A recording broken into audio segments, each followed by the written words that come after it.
very well to Paddy's fantastic speech this morning. I should say that we saved questions for last, okay? So we'll run through the speakers and then we'll try to get some time at the end for questions. So our next speaker is another Sarah, actually, Sarah Giersing. Since 2021, Sarah Giersing has worked as head of program and exhibitions in the Maritime Museum of Denmark. Her work explores how different communities, such as artists, historians, students, and seafarers, can be brought together to interpret a maritime history that is both inclusive, poetic, and surprising to a broad audience. Sarah is a museum professional with more than 15 years of experience with curatorial practices, including exhibition organizing, collecting, digitization, and public programs. And previously, Sarah has worked with the National Collection of Photography, the Royal Danish Library, and the Museum of Copenhagen. She is passionate about outreach, participation, and a new museology that experiments with what a museum is and can be. Sarah holds an MA in cultural history, and other than maritime history, her fields of interest include the history of photography, colonialism, and the politics of memory. Please join me in welcoming Sarah Giersing on the stage.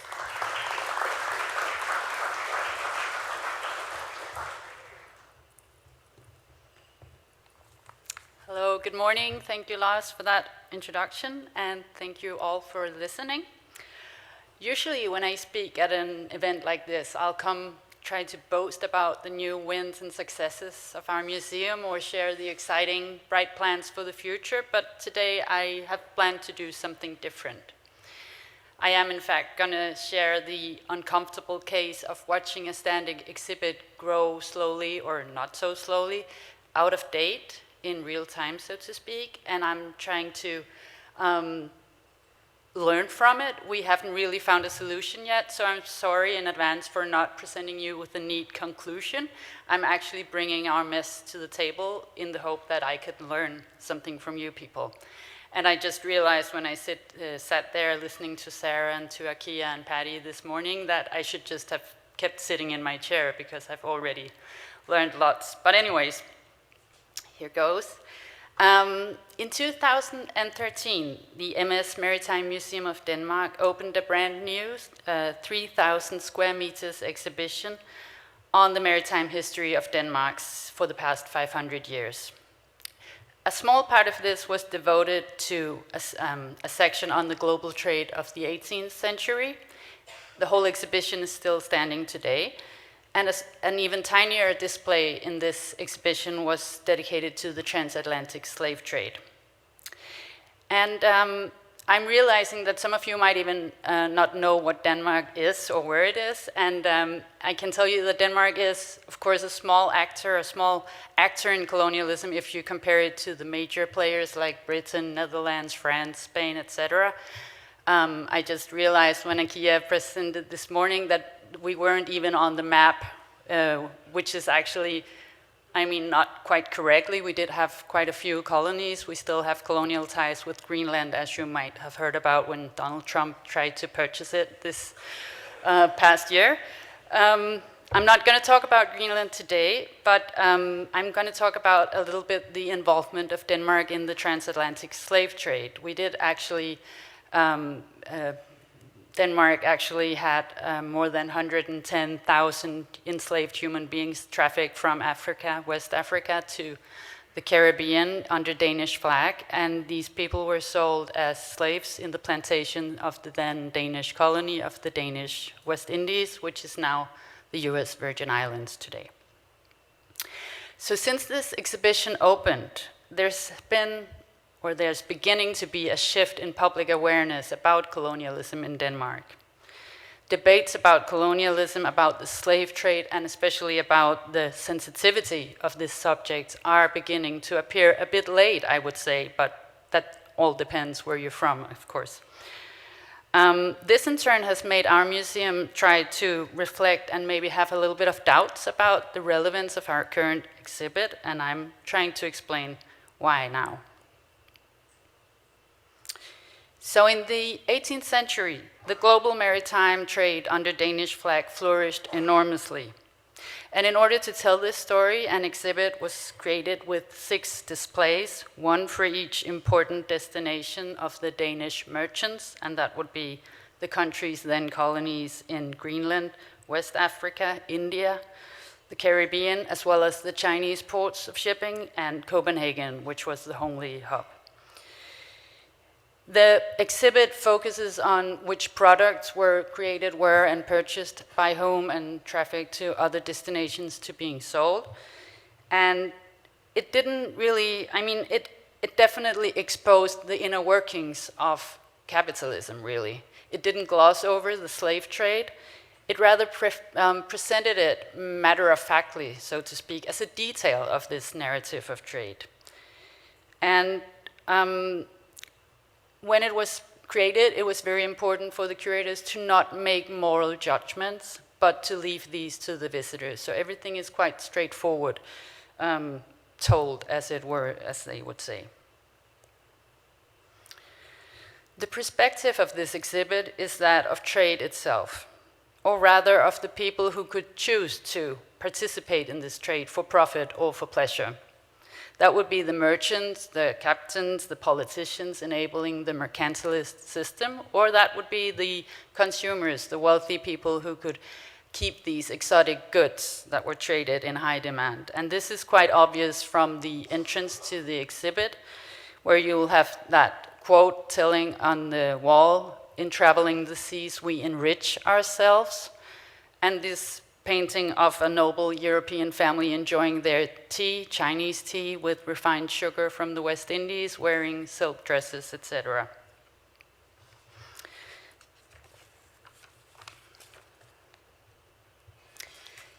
To explain how this rather complicated network of trade operated, a computer game was installed as a central element in this exhibit. It was based on historical data, and it would have you play at being a merchant and compete with others at being best at it. So you would carry a ledger around and place it at the different destinations, and each place you would be asked to make choices of buying and selling goods or human beings. So each turn would allow you to see the numerical effects of your choices, what money would be gained, what losses would be incurred. On the West African coast, you could choose to buy slaves, and you would have to wait the time it took for the slave traders at the fort to procure enough individuals for you to fill your cargo. And while doing so, your crew might fall sick and die, and when you started your voyage across the transatlantic passage, a number of the slaves would also die. But when you arrived at the next station, you could then sell the remainder of your cargo and buy sugar, raw sugar, take it back to Copenhagen, and learn that the slave trafficking might be creating a deficit at most times, but selling sugar would be highly profitable. And that would sort of make the system work, so to speak.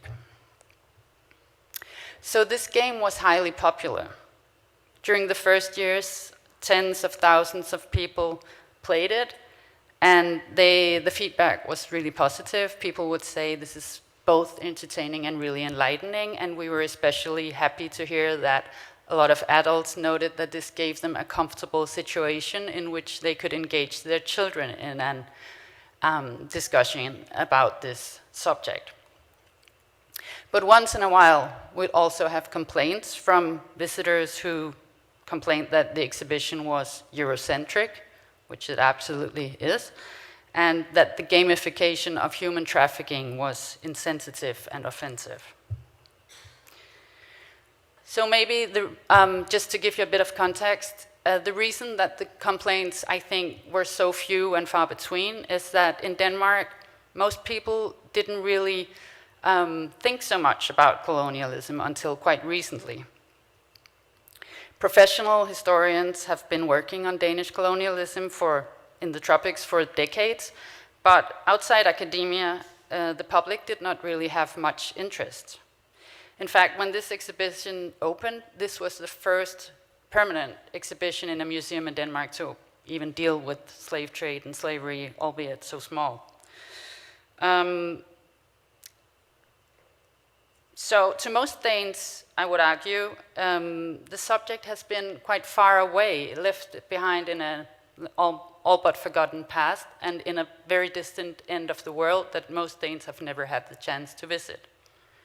So the political debates and the public discussions on issues of colonialism, which are so prolific in other countries with the colonial past, like here, for instance, we see it all the time, we talk about it all the time.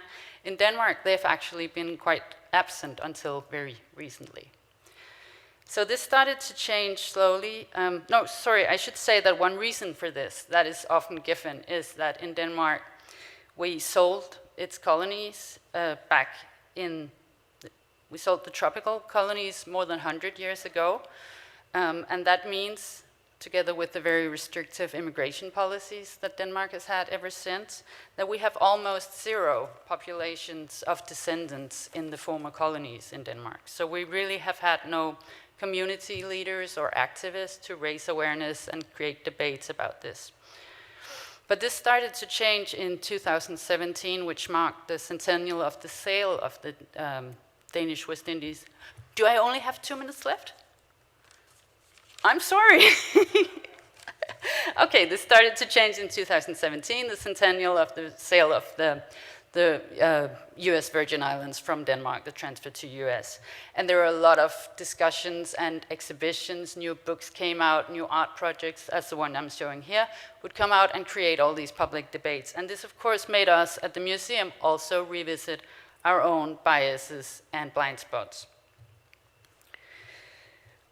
We started discussing, and a lot of newcomers to the museum, myself included, I should disclose, started saying that maybe this exhibition did not really have all that inclusion and sensitivity that it needed, and maybe we should start looking into maybe the focus on trade had made us ignore other important subjects.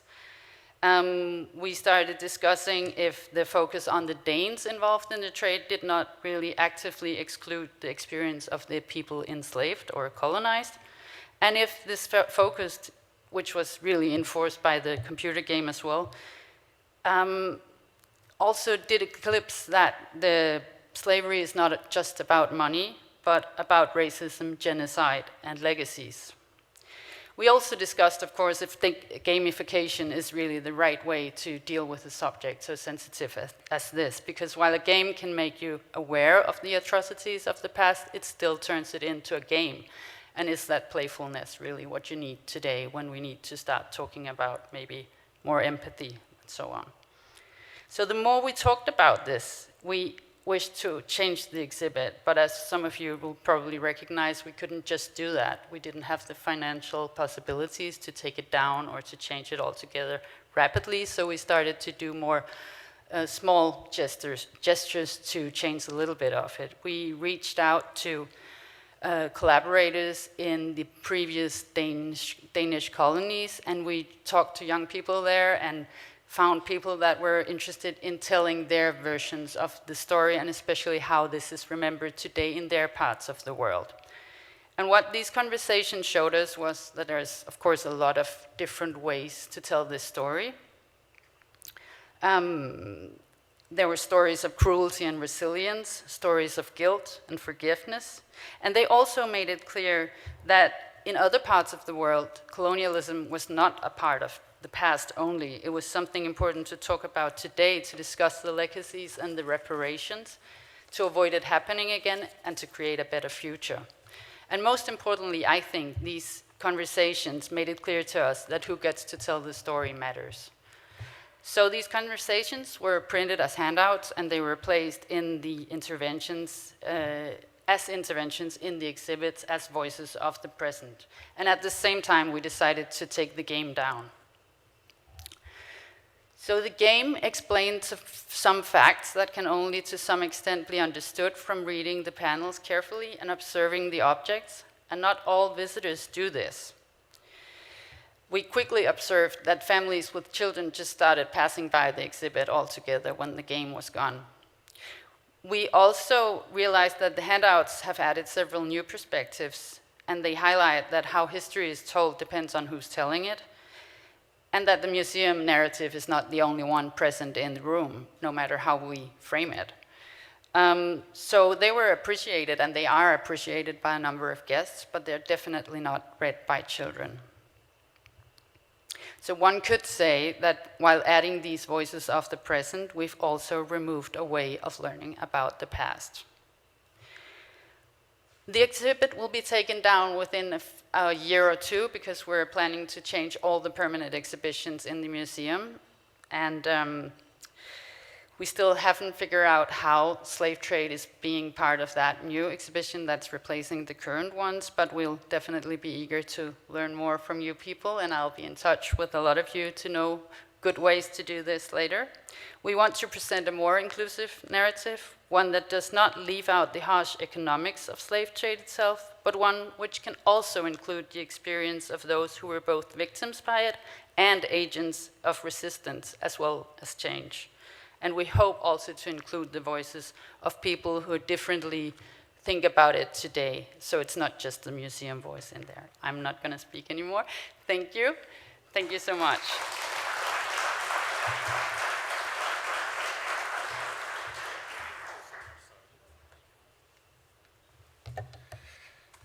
Thank you so much, Sarah. It's so interesting to see the different approaches to colonialism in different parts of the world, depending